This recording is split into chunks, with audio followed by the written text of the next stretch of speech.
साथियों, आप सभी का इस प्लेटफॉर्म पर स्वागत है। जैसा कि आप सभी को पता है कि आज के दिन अर्थात 5 जून को विश्व पर्यावरण दिवस होता है। तो इसी से संबंधित जनसत्ता में एक आर्टिकल निकला है, विकास, पर्यावरण और सवाल। यह वेंकटेश दत्ता के द्वारा लिखा गया है। यह आर्टिकल काफ़ी महत्वपूर्ण है, इसलिए क्योंकि यदि आप मेंस का पेपर जब देंगे, चाहे पीसीएस हो चाहे आईएएस, वहाँ पे यदि इन्वायरमेंट से संबंधित कोई प्रश्न आता है या कहीं पर निबंध आता है, तो उस दृष्टिकोण से यह काफ़ी महत्वपूर्ण आर्टिकल है जिसे आप सभी को पढ़ना चाहिए। तो यह जो आर्टिकल है, यहाँ पर इस वीडियो में मैं आपके लिए पढ़ूंगा और इसको आप ऑडियो फॉर्म में इसको सुन सकते हैं। तो चलिए प्रारंभ करते हैं। जो टाइटल है वह है विकास, पर्यावरण और सवाल। तो यह प्रारंभ जो होता है, पृथ्वी हमें बार बार यह चेतावनी दे रही है कि पर्यावरण से अब और खिलवाड़ बंद हो, वरना धरती पर रहना मुश्किल होता चला जाएगा। यह सही भी है। पिछले कुछ दशकों में तो हमने इसे कुछ ज़्यादा ही महसूस किया है। कस्बों, शहरों, महानगरों से लेकर के समुद्र, पहाड़, जंगल और धरती के पारिस्थितिकी तंत्र प्रदूषण की मार से त्रस्त हैं। वायुमंडल लगातार जहरीला होता जा रहा है। धरती के लिए यह बड़ा खतरा है। ऐसे में सवाल है कि धरती कैसे बचेगी, और जब धरती ही नहीं रहेगी तो हमारा क्या होगा। पर्यावरण आज पूरी दुनिया के लिए गंभीर मुद्दा बना हुआ है। यह जीवन और अर्थव्यवस्था के हर पहलू से जुड़ा है, इसलिए इसे नज़रअंदाज करना मानव की सबसे बड़ी भूल होगी। हमारी अर्थव्यवस्था का एक पहलू यह भी है कि इसमें नकारात्मक पर्यावरणीय प्रभावों को नहीं गिना जाता, जबकि उनकी भरपाई या उन्हें कम करने के लिए खर्च किए गए धन को सकल घरेलू उत्पाद अर्थात जीडीपी में गिना जाता है। इस सच्चाई से तो मुंह नहीं मोड़ा जा सकता है कि आर्थिक समृद्धि हमारे पर्यावरण की कीमत पर ही आई है। कोई भी देश जबरदस्त पर्यावरणीय क्षति के बिना एक प्रमुख औद्योगिक शक्ति के रूप में नहीं उभरा है, जबकि आर्थिक समृद्धि और आजीविका सीधे उसी जीवन समर्थन प्रणाली की सुरक्षा पर निर्भर करती हैं जिस पर हमारा अस्तित्व निर्भर है। इसीलिए हमें विकास को फिर से परिभाषित करने की आवश्यकता है, जो पारिस्थितिकी संपन्नता के संदर्भ में मापा जा सके, न कि बढ़ती आय के स्तर के रूप में। 19वीं सदी के अंत में जापान में एशियो की तांबे की खदान से निकलने वाली गैस सल्फर डाइऑक्साइड और भारी धातुओं ने न केवल फसलों को बल्कि मानव स्वास्थ्य को भी भारी नुकसान पहुंचाया। पंजाब में कीटनाशकों और हानिकारक रसायनों के अंधाधुंध प्रयोग के कारण हाल के वर्षों में कैंसर से होने वाली मौतों में वृद्धि देखी गई है। पंजाब राज्य के भटिंडा जिले में यह जानलेवा बीमारी कितनी व्यापक है, इसका अंदाजा इसी से लगाया जा सकता है कि लगभग हर दूसरे घर में एक कैंसर का मरीज है। लोग कीटनाशकों के उपयोग और बढ़ते प्रदूषण को इसका जिम्मेदार मानते हैं। बहुत से किसान इस समय अपनी दयनीय स्थिति के लिए 1970 की हरित क्रांति की सफलता को दोष देते हैं। यह तब था जब किसानों ने पारंपरिक खेती के तरीकों को छोड़ ज़्यादा पैदावार वाले बीज, उर्वरक, कीटनाशक और पानी की मिलीजुली विधि की ओर रुख किया था। पंजाब के किसान प्रति हेक्टेयर 923 ग्राम कीटनाशकों का प्रयोग या उपयोग करते हैं, जो राष्ट्रीय औसत 570 ग्राम प्रति हेक्टेयर से बहुत अधिक है। वायु प्रदूषण को ही लें।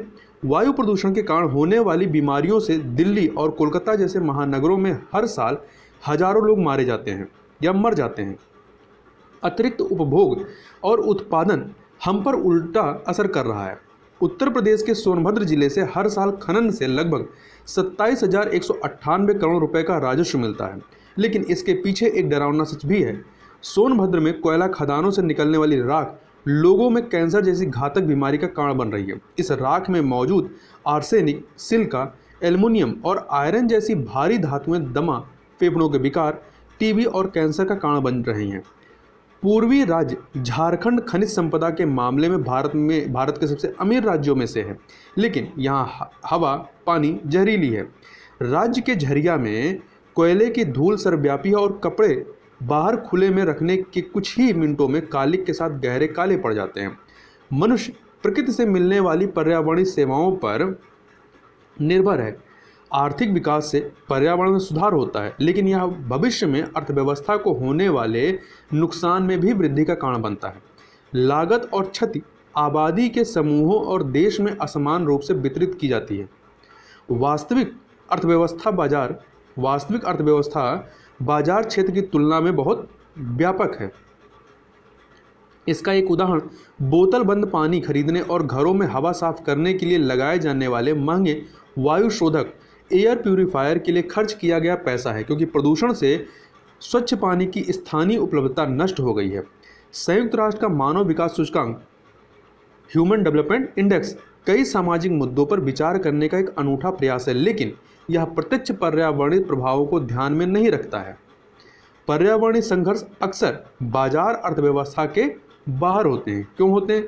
सच्चाई यह है कि बाजार अर्थव्यवस्था पर्यावरण शोषण के खिलाफ लोगों के संघर्षों और आंदोलनों को मान्यता नहीं देना चाहती। पहली नज़र में आर्थिक विकास से पर्यावरण की स्थिति में सुधार होता दिख रहा होता है। समृद्ध अर्थव्यवस्थाओं के पास पर्यावरणीय नुकसान से निपटने और उनकी भरपाई के लिए वित्तीय साधन है। उनके पास पर्यावरण के अनुकूल नई उत्पादन प्रौद्योगिकियों को पेश करने की क्षमता भी है। लेकिन हमेशा ऐसा नहीं होता है। अमीर देश अपना उत्पादन और आपूर्ति गरीब देशों से प्राप्त करते हैं, जहां श्रम की लागत कम होती है। प्राकृतिक संसाधनों के अतिदोहन के साथ गरीब देशों को आपदाओं, प्रदूषण और जानमाल के नुकसान का सामना करना पड़ता है। नकारात्मक पर्यावरणीय प्रवृत्तियों में मोड़ तब दिखाई देते हैं जब काफ़ी नुकसान हो चुका होता है या जब बर्दाश्त करने की क्षमता को पार कर लिया जाता है। जलवायु परिवर्तन इस सदी का सबसे बड़ा संकट है, लेकिन विकसित देशों के रुख को देखते हुए अक्सर यह सवाल उठता है कि क्या जलवायु परिवर्तन सभी को और हर जगह प्रभावित नहीं कर रहा है?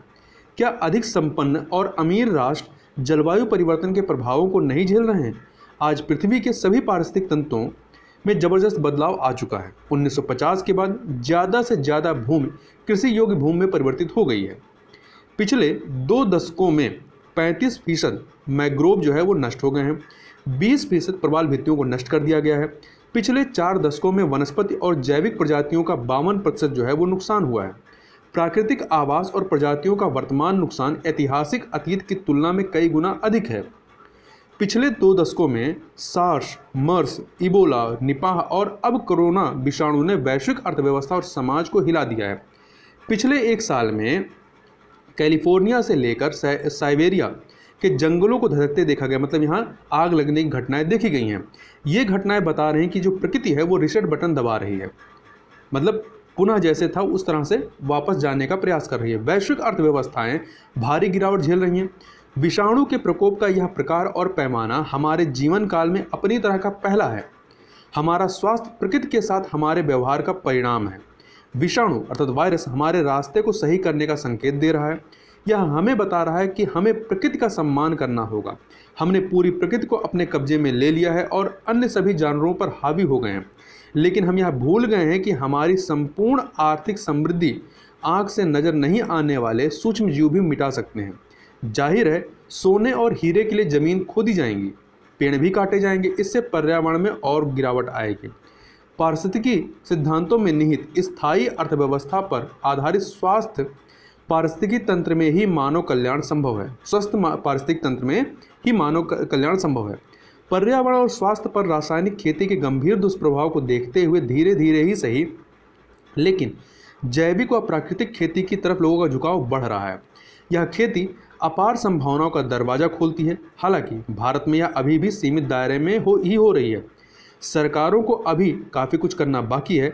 हमें विकास के ऐसे मॉडल की तरफ बढ़ना होगा जो पर्यावरणीय समस्याओं के चिरस्थायी समाधान और जलवायु आपातकाल की चुनौतियों से लड़ने में सक्षम हो। तो इस प्रकार से यहाँ पे इन्वायरमेंट से संबंधित जो टॉपिक था, विकास, पर्यावरण और सवाल, इसको हमने यहाँ पर देखा। तो इस वीडियो में बस इतना ही। मिलते हैं नेक्स्ट वीडियो में, तब तक के लिए बहुत बहुत धन्यवाद।